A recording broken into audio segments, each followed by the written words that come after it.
नमस्कार, मी पंजाब डक. आजचा खास करून अंदाज देण्याचं कारण की राज्यामध्ये आज काही काही ठिकाणी अतिमुसळधार पाऊस पडणार आहे, अतिवृष्टी होणार आहे. म्हणून हा काही जिल्ह्यात होणार आहे, त्याच जिल्ह्यातल्या शेतकऱ्यांना अंदाज लक्षात येतात.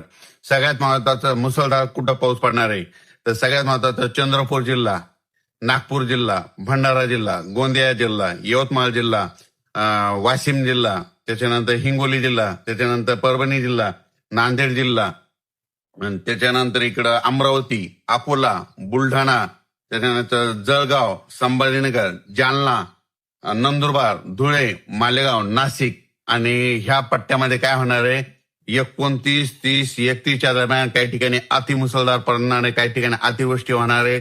म्हणून हा अंदाज लक्षात येतात. जिल्ह्यात सर्वत्र नाही पडणार, पण काही काही भागामध्ये, जिल्ह्यातल्या काही भागामध्ये अतिवृष्टी होणार आहे. म्हणून हा अंदाज सर्व शेतकऱ्यांना लक्षात येतात. उर्वरित राज्यामध्ये बीड जिल्हा झालं, लातूर जिल्हा झालं, धाराशिव जिल्हा झालं, सोलापूर जिल्हा झालं, अहिल्यानगर झालं, ह्या जिल्ह्यामध्ये म्हणजे इकडं पाऊस पडत, मुसळधार पाऊस पडत असल्यामुळे तिकडं रिमझिम पाऊस पडणार आहे. म्हणून हा अंदाज त्या शेतकऱ्यांनी लक्षात यायचा. राज्यात पश्चिम महाराष्ट्रात सरी राहतील म्हणून हे देखील अंदाज लक्षात यायचा. कोकणपट्टी घाटमाथ्यावरला पाऊस तसा चालू राहील म्हणून हे देखील लक्षात यायचं. पण काही काही ठिकाणी अतिवृष्टी होणार आहे, त्याच्यामध्ये सगळ्या सांगतो की त्या शेतकऱ्यांनी स्वतःची काळजी घ्यायची. विजेच्या कडकडासह पाऊस पडणार आहे म्हणून हा अंदाज लक्षात यायचा. चंद्रपूर जिल्ह्यातल्या शेतकऱ्यांनी अंदाज लक्षात यायचा. तिकडे मुसळधार, अतिमुसळधार त्या जिल्ह्यात काही ठिकाणी होणार आहे म्हणून लक्षात यायचं. यवतमाळ जिल्ह्यात पुसद, वाशिम त्या पट्ट्यामध्ये हिंगोलीकडं तिकडे अतिमुसळधार पाऊस पडणार आहे. परभणी जिल्ह्यात देखील काय होणार आहे, काही काही ठिकाणी अतिमुसळधार पाऊस पडणार आहे. इकडे जालना जिल्ह्यात परतूर ह्या साईडनं अतिमुसळधार पाऊस पडणार आहे. जालना जिल्ह्यात भोकरदन, राजूर, सिल्लोड ह्या परिसरामध्ये, जाफराबाद त्या परिसरामध्ये अतिमुसळधार पाऊस पडणार आहे. म्हणून वडी नाल्याला पाणी येणार आहे म्हणून त्यांनी अंदाज लक्षात यायचा. जळगाव जिल्ह्यात देखील अतिमुसळधार पाऊस पडणार आहे.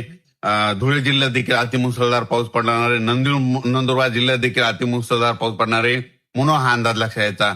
पण ह्या पट्ट्यामध्ये एक कमी दाबाचा पट्टा जात असल्यामुळं ह्या पट्ट्यात अतिमुसळधार, काही ठिकाणी मुसळधार, कुठं शेतातून पाणी निघणारा पाऊस पडणार आहे. म्हणून काय होणार आहे, इकडे परत सांगतो की बीड जिल्हा, लातूर जिल्हा, धाराशिव जिल्हा, सोलापूर जिल्हा, अहिल्यानगर तिकडे मात्र रिमझिम पाऊस राहणार आहे. म्हणून हा अंदाज शेतकऱ्यांनी लक्षात घ्यायचा. कोल्हापूर, सांगली, जत, इकडं पुणे तिकडं मात्र सरी चालू राहतील म्हणून हे अंदाज लक्षात यायचा. कर्नाटकमध्ये देखील पाऊस पडणार आहे म्हणून लक्षात यायचा. आणि सोलापूर जिल्ह्यासाठी खास करून आनंदाची बातमी, सोलापूर, धाराशिव, लातूर तुमच्याकडे मात्र 5 तारखेपर्यंत म्हणजे ह्या 3-4 जिल्ह्याला, सोलापूर जिल्हा, लातूर जिल्हा, धाराशिव जिल्हा, नांदेड जिल्हा 5 तारखेपर्यंत चांगला पाऊस राहणार आहे. म्हणून तुमच्या पेरण्या व्यवस्थित होणार आहे. म्हणून तुमच्यासाठी आनंदाची बातमी. आता हे आज 29 पासून देखील पाऊस पडणार आहे, पण तुमच्या इकडे 5 तारखेपर्यंत पावसाचा मुक्काम आहे म्हणून हे लक्षात यायचं. पण मात्र इकडे जालना जिल्ह्यामध्ये बऱ्याच शेतकऱ्याचे फोन आले की तिकडे आमच्या नदीला पाणी नाही. तिकडे मात्र ते खडकपूर्णा जे धरण आहे त्या कॅचमेंट एरियात पाऊस पडणार आहे म्हणून त्या नदीला पाणी येणार आहे आणि त्या धरणात देखील पाणी येणार आहे म्हणून हा अंदाज त्या शेतकऱ्यांना लक्षात येतात.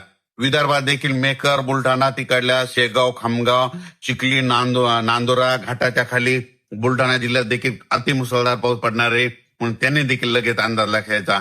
अकोला जिल्ह्यात अकोट त्या परिसरात, अचलपूर, दर्यापूर त्या परिसरात, मोर्शी त्या परिसरात देखील अतिमुसळधार पाऊस पडणार म्हणून अंदाज लक्षात यायचा. यवतमाळ जिल्ह्यामध्ये पुसद, दारवा त्या परिसरामध्ये, त्याच्यानंतर इकडे नागपूर, रामटेक, उमरेड त्या परिसरात अतिमुसळधार पाऊस पडणार आहे म्हणून हा अंदाज लक्षात यायचा. त्याच्यामध्ये राज्यात मात्र एक कमी दाबाचा पट्टा काय होणार आहे, मध्य प्रदेश आणि महाराष्ट्राच्या बाउंड्रीवर जात असल्यामुळं ह्या जिल्ह्यामध्ये अतिमुसळधार पाऊस पडणार आहे. त्याच्यामुळं इकडल्या बाकीच्या जिल्ह्यामध्ये रिमझिम पाऊस राहील. पण हे जे जिल्ह्याचे नाव सांगितले जवळपास 18-19 जिल्हे, तिथं मात्र अतिमुसळधार पाऊस पडणार आहे म्हणून अंदाज लक्षात यायचा. अचानकपणे अंदाज देण्याचं कारण की तुम्हाला सांगू इच्छितो, काल देखील नागपूरला अतिमुसळधार पाऊस झाला. तसंच नागपूरला आज देखील होणार आहे, चंद्रपूरला देखील होणार आहे, यवतमाळला देखील होणार आहे, इकडे वर्ध्याकडे होणार आहे, इकडं हिंगोलीकडे होईल, वाशिम जिल्हा देखील होणार आहे, बुलढाणा जिल्हा देखील होणार आहे, त्याच्यानंतर अमरावती, अकोल्याकडे होणार आहे, त्याच्यानंतर परभणी जिल्ह्यात काही भागात होणार आहे, जालना जिल्ह्यात काही भागात होणार आहे, जळगाव जिल्ह्यामध्ये, संपूर्ण जिल्ह्यामध्ये बऱ्याच प्रमाणात होणार आहे, धुळे, नंदुरबार सगळीकडे पाऊस, नाशिककडे देखील होणार आहे. म्हणून त्याच्यामुळे परत गोदावरी नदीला देखील पाणी येणार आहे म्हणून अंदाज लक्षात येतात. हे जे म्हणजे ज्या नदी नाल्याला पाणी आलं नव्हतं ह्या पावसात त्या भागात पाऊस येणार आहे म्हणून हा अंदाज लक्षात येता. पण तुम्हाला सांगतो पश्चिम महाराष्ट्राच्या शेतकऱ्याला सांगू इच्छितो की सोलापूर, सांगली, सातारा, कोल्हापूर ह्या परिसरातला ऑगस्टच्या शेवटच्या आठवड्यात म्हणजे शेवटच्या आठवड्यात मध्ये परत तुमच्या इकडे एक मोठा पाऊस असाच येणार आहे म्हणून त्यांनाही देखील अंदाज लक्षात येता. त्याचा आपण नंतर मेसेज दिला जाईल. कडची ताण भागवणारं जे जायकडे धरण आहे ते जवळपास ह्या म्हणजे 5 ऑगस्ट पर्यंत 70% 70च्या पुढे जाईल म्हणून त्यांनी देखील हे लक्षात घ्यायचं.